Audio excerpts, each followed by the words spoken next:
Bom dia, boa tarde, boa noite. A ideia de gravar esse vídeo é realizar a solução do exercício proposto dentro da disciplina de processos estocásticos e ela trata de equações de espaço-estado ou equações espaço-estado. Apesar de esse não ser um tema exatamente dentro da disciplina de processos estocásticos, aparentemente vocês não veem essa parte de como você partir de uma equação diferencial e implementar, por exemplo, um circuito elétrico que seja capaz de executar a mesma função que uma equação diferencial, ou seja, por tabela a um sistema linear. E, entretanto, a gente vai precisar desse conhecimento para estudar a parte seguinte da matéria, que ela trata de processos marcovianos. Então a gente precisa ver antes equações de espaço-estado para depois estudar exatamente processo de Markov e cadeias de Markov. Então considere a equação diferencial. No caso, esse é o sinal de saída de um circuito RLC em série, em que a tensão de saída está sendo medida nos bordos de um capacitor polarizado em oposição a uma fonte de tensão VI de T. Então é uma equação que vocês já conhecem anteriormente, já devem ter tratado em algum problema de circuitos elétricos, sinais de sistemas lineares. Em alguma outra disciplina vocês já devem ter resolvido um circuito semelhante a esse. E aqui a gente vai ver como é que você montaria um sistema linear que fosse capaz de executar a mesma função que essa equação diferencial, em que VI de T e VO são os sinais de entrada e saída, respectivamente, de um sistema linear contínuo. Determine equações de espaço-estado para esse sistema. Então, antes da gente começar a fazer a matemática, de cara a gente observa que ele é um sistema modelado por uma equação diferencial em que a ordem da derivada do sinal de saída mais alta ela é a segunda, ela é superior à ordem da derivada do sinal de entrada, que é derivada a zero, ou seja, não existe nenhuma operação de derivada em cima do sinal de saída dada a equação diferencial. E disso a gente consegue concluir que a gente vai precisar de dois estados para modelar esse sistema e a partir daí a gente pode iniciar a solução propriamente dita. Seguindo mais ou menos o mesmo procedimento que está descrito nos slides, a gente poderia pegar diretamente aqui, por exemplo, o sinal de saída e dizer que o sinal de saída ele é guardado num estado, por exemplo, E1 de T. A gente precisa de dois estados, uma vez que a ordem da derivada mais alta em relação ao sinal de saída ela é segunda derivada, portanto, a gente precisa de dois estados. Então a gente vai inserir um segundo estado aqui, E2 de T, que, por exemplo, ele é a primeira derivada aqui do primeiro estado, ou seja, a derivada do sinal de saída por tabela. Para modelar a derivada de E2 que a gente precisa para colocar o sistema na forma de equações de espaço-estado, a gente volta aqui à equação diferencial que modela o sistema. No caso, V de T igual a LC, segunda derivada de VO de T, que equivale à primeira derivada de E2 de T, mais RC, primeira derivada do sinal de saída, que é o próprio E2 de T, mais o E1 de T. Vamos ver se minha memória de velho é capaz de lembrar disso tudo. Então, Então você tinha lá, deixa aqui só como VI de T é igual a LC, primeira derivada de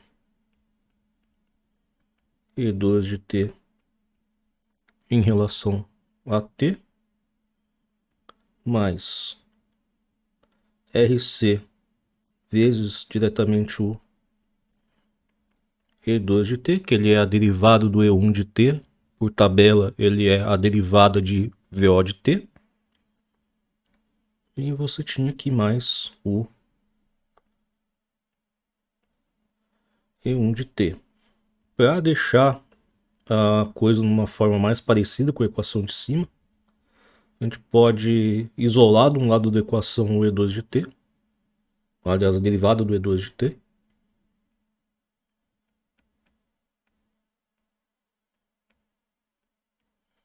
No caso, estão sendo passados para o outro lado da equação, o RC E2 de T mais E1 de T. E a gente pode dividir todo mundo por LC. Ou seja, a gente vai ter aqui R dividido por L E2 de T mais 1 sobre LC E1 de T mais o sinal de entrada VI de T. A gente pode colocar isso naquela notação matricial. Então você tem um vetor aqui de derivada dos estados.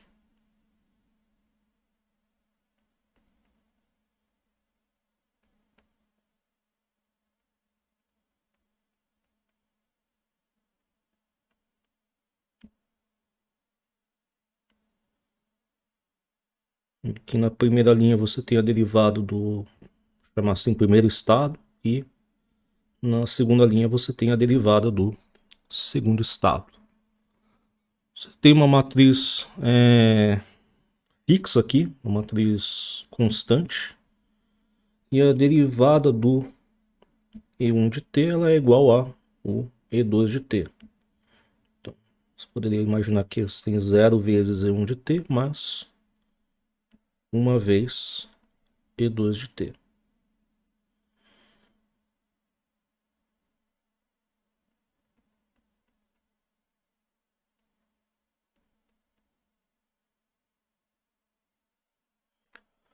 Correto? Na segunda equação de derivada do estado, que seria essa daqui, você teria que E2 de T ele é R sobre L E2 de T mais 1 sobre LC E1 de T, e você tem aqui mais uma coisinha aqui que ele é o sinal de entrada, o VI de T.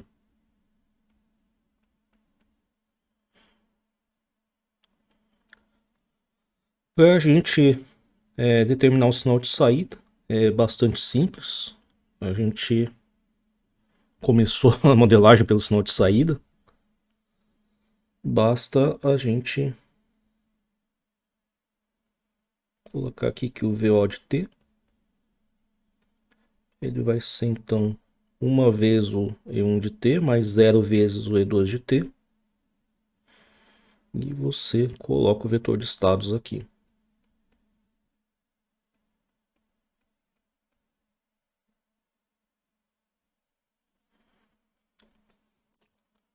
E simples assim você teria a modelagem desse sistema por meio dessas equações de espaço-estado. E agora ficaria bastante simples vocês montarem um sistema. Certamente ele não seria um circuito RLC, uma vez que a gente vai lidar aqui com elementos integradores e somadores e multiplicadores por constantes, mas a gente consegue montar um circuito que é modelado exatamente pela mesma equação diferencial.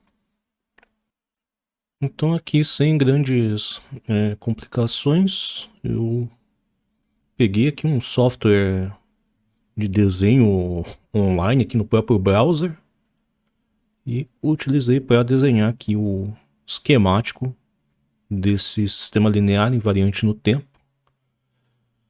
que você poderia pegar o Simulink ou outra ferramenta de simulação numérica e simular esse tipo de sistema contínuo. Ou, se você optar, você pode também gerar um circuito elétrico que também implementa essa função. No caso, cada elemento desses elementos integradores vai utilizar um amplificador operacional. Essa operação de integração ela pode ser realizada utilizando aquele integrador inversor que vocês aprendem nas disciplinas de eletrônica. E na sua entrada, por exemplo, no integrador aqui de baixo, você poderia até aproveitar aqui dos ganhos aqui, eles têm sinal triocato. E esse ganho aqui com sinal positivo, você poderia colocar um inversor de ganho 1 antes, para trocar o sinal dele. E quando você utilizar aqui, no caso, daria um ganho de menos 1 vezes menos 1 sobre LC. E você conseguiria utilizar essa entrada aqui dentro de um daqueles integradores, no caso integrador somador, que foram mostrados dentro dos slides da disciplina.